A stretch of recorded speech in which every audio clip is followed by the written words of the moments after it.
Good morning. चलिए आज मैं आप लोगों से भोजपुरी में बात करती हूँ। वैसे मुझे आता नहीं है बट ट्राई कर सकती हूँ। रउआ लोगन कैसन बानी? अपन सबके एग्ज़ाम आ रहा है सॉरी तो आप लोग तैयारी करिए अच्छे से और पढ़िए मन लगा करके। अब चलिए क्वेश्चन की ओर चलते हैं, ज़्यादा टाइम बर्बाद नहीं करूँगी। ओके। क्वेश्चन नंबर 1 है 11 अक्टूबर को प्रति वर्ष किसकी जयंती को चिन्हित करने के लिए अंतर्राष्ट्रीय बालिका दिवस मनाया जाता है? मतलब हाल ही में बालिका दिवस मनाया गया है 11 अक्टूबर को, बताइए। तो पहला ऑप्शन है आपका इंदिरा गांधी, दूसरा है मलाला यूसुफजई, तीसरा है कैलाश सत्यार्थी और चौथा है आपका संयुक्त राष्ट्र द्वारा स्थापित। तो बताइए इन चारों में क्या होगा? आंसर बनाते हैं आप लोग कि नहीं बनाते हैं? हम बोलते हैं और मिला लेते होंगे। नहीं नहीं नहीं, आप भी थोड़ा अपना दिमाग का इस्तेमाल करिए, क्योंकि देखिए हमारा जो दिमाग है ना, उसका जितना यूज करेंगे उतना वो डेवलप होगा, तो उसका यूज करना चाहिए। चलिए इसका आंसर आप लोग टिक लगाइए। डी नंबर होगा आपका संयुक्त राष्ट्र द्वारा स्थापित। ठीक है। अब क्वेश्चन नंबर है दो है, केंद्र सरकार ने हाल ही में प्रधानमंत्री सूर्य घर मुफ्त बिजली योजना के कार्यान्वयन के लिए किस निकाय को नोडल एजेंसी के रूप में नामित किया है? यानी कौन सा एजेंसी है वो? तो आपका पहला ऑप्शन है भारतीय सौर ऊर्जा निगम SECI, दूसरा है NTPC लिमिटेड, तीसरा है ग्रामीण विद्युतीकरण निगम REC और चौथा है पावर ग्रिड कॉर्पोरेशन। तो बताइए इसका क्या आप टिक लगाए हैं? अब बताइए, जाइए बताइएगा। नहीं कमेंट में आप लिख सकते हैं कि आपका कितना नंबर आया है। नंबर वो तो ना लिखते हैं, शर्माते हैं। अरे शर्माना क्या है यार, पढ़ाई में कभी शर्म मत करना। चलिए इसका आंसर आप लोग लगा लीजिए। सी होगा ग्रामीण विद्युतीकरण निगम REC। तीसरा क्वेश्चन है, किस भारतीय राज्य ने वरिष्ठ नागरिकों के लिए स्वास्थ्य सेवाओं की उपलब्धता सुनिश्चित करने हेतु आयुष्मान आपके द्वारा योजना शुरू की गई है? यानी आयुष्मान आपके द्वारा जो योजना शुरू की गई है, इसमें से कौन सा स्टेट है? तो आपका चार ऑप्शन है। पहला है गुजरात, दूसरा है मध्य प्रदेश, तीसरा है राजस्थान और चौथा है हरियाणा। तो आप लोगों ने किसमें टिक लगाया है? कौन सा राज्य होगा हमारे भारत का? तो चलिए इसका बी नंबर टिक लगाइए, मध्य प्रदेश। ठीक है, मिलाते जाइएगा, पहले बना लीजिए उसके बाद मिला लीजिए। नंबर 4, हाल ही में भारत के किस शहर में देश का सबसे बड़ा स्मार्ट कचरा प्रबंधन हब स्थापित किया गया है? बताइए भारत का कौन सा स्टेट है? पहला है मुंबई, दूसरा है चेन्नई, तीसरा है नोएडा और चौथा है हैदराबाद। तो कौन सा स्टेट होगा? बताइए बताइए, अरे बताइए। चलिए ए नंबर टिक लगाइएगा, मुंबई, वो मुंबई है। क्वेश्चन नंबर 5, किस संस्थान ने भारत में ग्रामीण विद्युतीकरण और स्मार्ट मीटरिंग परियोजनाओं के लिए 2000 मिलियन का 200 मिलियन का ऋण प्रदान किया है डॉलर? तो कौन सा बैंक है? तो आपका ऑप्शन है पहला विश्व बैंक यानी वर्ल्ड बैंक, एशियाई bank ADB, new development bank NDB और चौथा है अंतरराष्ट्रीय मुद्रा कोष IMF। तो आपने किस में टिक लगाया है? बताइए बताइए, अब बताइए बताइए भाई बताइए। चलिए बी नंबर होगा ADB, एशियाई विकास बैंक।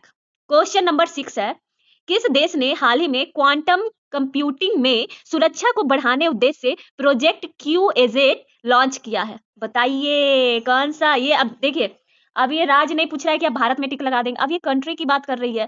तो अब बताइए कौन सा कंट्री होगा? तो पहला ऑप्शन है चीन, दूसरा है संयुक्त राष्ट्र अमेरिका USA, तीसरा है भारत, चौथा है जापान। तो इसका कौन सा आंसर होगा भाई?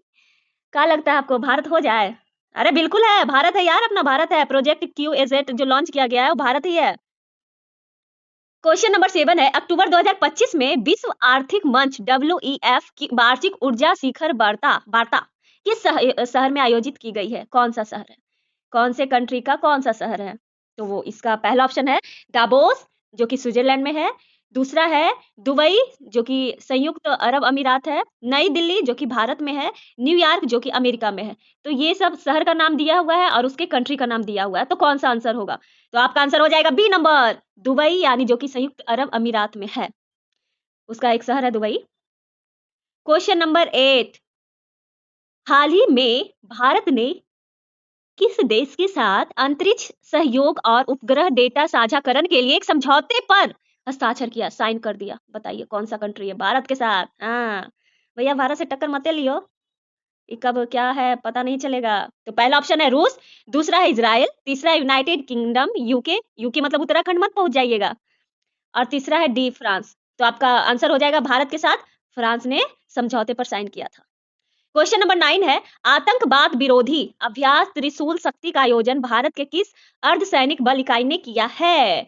तो पहला है BSF, दूसरा है NSG, तीसरा है CRPF, चौथा है ITBP। तो आपने किस में टिक लगाया है? बी नंबर टिक लगाइए, राष्ट्रीय सुरक्षा गार्ड NSG। क्वेश्चन नंबर 10, किस अंतरराष्ट्रीय संगठन ने अंतरराष्ट्रीय आपदा जोखिम न्यूनीकरण दिवस के लिए 2025 की थीम आपातकाल के लिए प्रारंभिक चेतावनी घोषित की है? कौन सा संगठन है? तो ए नंबर है संयुक्त राष्ट्र महासभा यूएनजीए, दूसरा है यूनेस्को, तीसरा है संयुक्त राष्ट्र आपदा जोखिम न्यूनीकरण कार्यालय और चौथा है रेड क्रॉस। बताइए कौन सा है जिसको आपातकाल के लिए इमरजेंसी के लिए प्रारंभिक चेतावनी घोषित किया था? कौन सा संगठन है? तो आपका इसका आंसर हो जाएगा, क्या लगाए हैं आप लोग? बताइए, बताइए, बताइए। इसका आपका आंसर हो जाएगा यूएनडीआरआर यानी कि संयुक्त राष्ट्र आपदा जोखिम न्यूनीकरण कार्यालय। क्वेश्चन नंबर 11, 2025 का नोबेल रसायन विज्ञान पुरस्कार किन्हें प्रदान किया गया है? किसको दिया गया है बताइए? हाँ, ए नंबर है आर.एन. मजूमदार और जेस रेड्डी, बी है मोंगी जी बावेंडी और लुइस ई ब्रूस, सी है पॉल जे बार्टोजी, डी है जॉन बी गुड इनफ। तो आपने किस पे टिक लगाया है बताइए, लगाइए, कुछ तो करिए, करते रहिए, रुकिए मत। तो आपका आंसर हो जाएगा ए, आर.एन. मजूमदार और जेस रेड्डी को प्रदान किया गया क्या? Nobel prize in chemistry. 11 number है, सॉरी 11 तो ये गया, क्या ना गिनती में भुला जाते हैं। 12 नंबर है, किस भारतीय पुरुष फुटबॉल खिलाड़ी को Asian football federation player of the year 2025 नामित किया गया? कौन सा प्लेयर है? और भारतीय पुरुष फुटबॉल खिलाड़ी है, पुरुष है, लेडीज नहीं है, ठीक है? चलिए, पहला सुनील छेत्री, दूसरा है गुरप्रीत सिंह बंधु, तीसरा है लालियान जुवाल चांगते और चौथा है संदेश झिंगन। तो आपने किस पे टिक लगाया है? इसका आंसर हो जाएगा सी, लालियान जुवाला चांगते। क्वेश्चन नंबर 13 है, हाल ही में संपन्न हुए विश्व तीरंदाजी चैंपियनशिप 2025 में किस देश ने महिला कंपाउंड टीम इवेंट में स्वर्ण पदक जीता है, गोल्ड जीती है? अभी आगे आपका महिला कंपाउंड की बात हो रही है, कौन सा कंट्री है भाई? तो पहला ऑप्शन है दक्षिण कोरिया, कोरिया मत बोलिएगा, गाली हो जाएगा, सब कहेगा कि गरिया दिया हमारे देश के नाम गलत बोलता है। कोरिया, कोरिया नहीं। दूसरा है यूएसए, तीसरा है भारत, चौथा है चीन। तो आपने इसमें किसका आंसर लगाया है? तो इसका आंसर हो जाएगा सी, यानी कि भारत। अब है क्वेश्चन नंबर 14, किस भारतीय खिलाड़ी ने लगातार 100 मीटर की दौड़ में 10.0 सेकेंड की बाधा को तोड़ने का राष्ट्रीय रिकॉर्ड बनाया, नेशनल रिकॉर्ड बनाया है? बताइए कौन सा प्लेयर है? पहला ऑप्शन है अमलन बोरगोहेन, बी है मोहम्मद अनस याहिया, तीसरा है मनिका बत्रा, चौथा है ज्योति याराजी। तो आपने किस पे आंसर लगाया? तो इसका आंसर हो जाएगा ए, अमल बोरगोहेन। क्वेश्चन नंबर 15, 2025 का इंदिरा गांधी शांति पुरस्कार किसे प्रदान किया गया है? कौन है भाई? तो ए नंबर है विश्व स्वास्थ्य संगठन WHO, प्रथम एजुकेशन फाउंडेशन, सी है डेनियल बरेन बोइम और अली अबू अब्बाद, डी है इसरो। कौन सा आंसर होगा? तो आपका इसका आंसर हो जाएगा बी, प्रथम एजुकेशन फाउंडेशन। क्वेश्चन नंबर 16, भारतीय रिजर्व बैंक आरबीआई ने किस नए भुगतान प्रणाली के तहत 24x7 यूपीआई आधारित क्रेडिट लाइन सुविधा शुरू की है? कौन सा भारतीय रिजर्व बैंक के लिए है? तो आपका आंसर क्या होना चाहिए?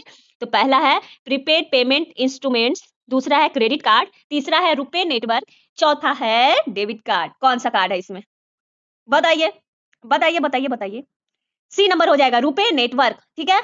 क्वेश्चन नंबर 17, किस वित्तीय संस्थान ने भारत में महिला नेतृत्व वाले व्यवसायों के लिए $500 मिलियन, कहा है भाई, खाली पैसा पैसा की बात हो रही है, का ऋण कार्यक्रम शुरू किया है? तो पहला ऑप्शन है एशियाई अवसंरचना निवेश बैंक, जिसको AIIB बोलते हैं, दूसरा है न्यू डेवलपमेंट बैंक NDB, तीसरा है यूरोपीय निवेश बैंक, चौथा है विश्व बैंक। कौन सा बैंक है? खाली बैंक के है। अरे जरीमन हमरो पैसा दे दे, पैसा की बात करें तो ट्रांसफर कर दे।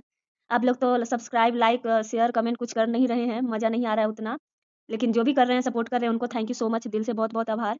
और उम्मीद करते हैं आप लोग ऐसे सपोर्ट करते रहिए, थोड़ा हम गरीब पर भी ध्यान दिया करिए। तो इसका आपका आंसर हो जाएगा वर्ल्ड बैंक, यानी विश्व बैंक की बात हो रही है। 18 नंबर, 11 अक्टूबर 2025 को विश्व सतत विकास व्यापार शिखर सम्मेलन का आयोजन किस भारतीय शहर में किया गया है? अब आ गया भारत का कोई शहर की बात हो रहा है, तो भाई भारत की जब बात हो तो हमें तो लगता है आप लोग एकदम आंख बंद करके टिक सही लगाते होंगे। पहला ऑप्शन है बेंगलुरु, दूसरा है मुंबई, तीसरा है नई दिल्ली, चौथा है हैदराबाद। कौन सा लगाए भैया? राजधानी को लगा दीजिए ना, अब भारत की राजधानी कौन, आप तो जानबे करते होंगे। सी नंबर लगाइए टिक, नई दिल्ली। क्वेश्चन नंबर 19, किस भारतीय कंपनी ने स्वदेशी रूप से विकसित नैनो यूरिया प्लांट स्थापित करने के लिए एक वैश्विक समझौता किया है? कौन, किसके साथ समझौता किया है? अब देखिए लड़ाई झगड़ा ये लोग समझौता करता है, हमरा तो नहीं लगता था। चलिए आया है बात, तो अब देखते हैं कौन कंपनी है। पहला है रिलायंस इंडस्ट्रीज, दूसरा है भारतीय किसान उर्वरक सहकारी लिमिटेड, तीसरा है टाटा केमिकल्स, चौथा है राष्ट्रीय केमिकल्स एंड फर्टिलाइजर्स। तो इसमें आप आंसर लगा दो बी, भारतीय किसान उर्वरक सहकारी लिमिटेड। अब है आखिरी क्वेश्चन, तब कितना नंबर आया अब बताइए ना, ईमानदारी से बता ही दीजिए। लाते ही होंगे आप लोग, नंबर लाते हैं, काहे शर्माते हैं, लिख दीजिए ना उसमें इतना नंबर आया। अब अगर गलतियों लिख दीजिएगा तो हम थोड़ी ना में देखे जाएंगे, स्क्रीनशॉट तो आप डालेंगे नहीं, या फिर पेज का जिसमें कॉपी में आप बना रहे उसका फोटो खींच के डालते रहिए, कमेंट वमेंट करते रहिए, थोड़ा हमें भी अंदर से एनर्जेबल फील होगा कि हाँ भाई आप लोग का रिस्पॉन्स आ रहा है। नहीं कुछ तो गुड मॉर्निंग ही बोल दीजिए। चलिए क्वेश्चन नंबर 20 में चलते हैं। 11 अक्टूबर को अंतरराष्ट्रीय बालिका दिवस जो मनाया गया था, इसका क्या थीम था? कुछ तो थीम होता है ना, जैसे कोई कुछ काम करता है, स्टार्ट करता है तो उसका कुछ थॉट होता है, तो इसका क्या था? तो ए है डिजिटल पीढ़ी यानी हमारी पीढ़ी, बी है लड़कियों का सशक्तिकरण एक बेहतर कल के लिए, सी है लड़कियों के अधिकार में निवेश करें हमारा नेतृत्व हमारा कल्याण, और चौथा है युवा लड़कियों के लिए कौशल। तो इसका आंसर आप लोगों ने क्या किया, क्या डाला है? ई लास्ट है, देखिए आंसरवा हमको लगता है ना आंखियों बंद किए होंगे तो सही लगाए होंगे। इसका आंसर हो जाएगा सी, लड़कियों के अधिकार में निवेश करें हमारा नेतृत्व हमारा संकल्प। यही था 2025 की थीम अंतरराष्ट्रीय बालिका दिवस का, जो कि 11 अक्टूबर यानी 2 दिन पहले मनाया गया है। तो आप लोग को पढ़ने में मजा आ रहा है ना? अरे कमेंट में हाँ ना कुछ लिख दीजिए, तो लिखिए तो कम से कम, लिखे लगे भी आ जाएगा, जिनको नहीं आता है ना यस नो लिखिएगा, आ जाएगा लिखने के लिए। और नहीं कुछ तो गुड मॉर्निंग लिख दीजिए कमेंट में, हमें भी खुशी होगी, हमें भी लगेगा कि आप लोगों का रिस्पॉन्स आ रहा है। और बाकी मन तो नहीं करता होगा, लेकिन करिए, सब्सक्राइब करिए, लाइक शेयर कमेंट करिए, और बनाते चलिए, पढ़ते चलिए, करेंट अफेयर्स है, काम देगा आपको एग्जाम में। ठीक है, तो all the best, thank you so much.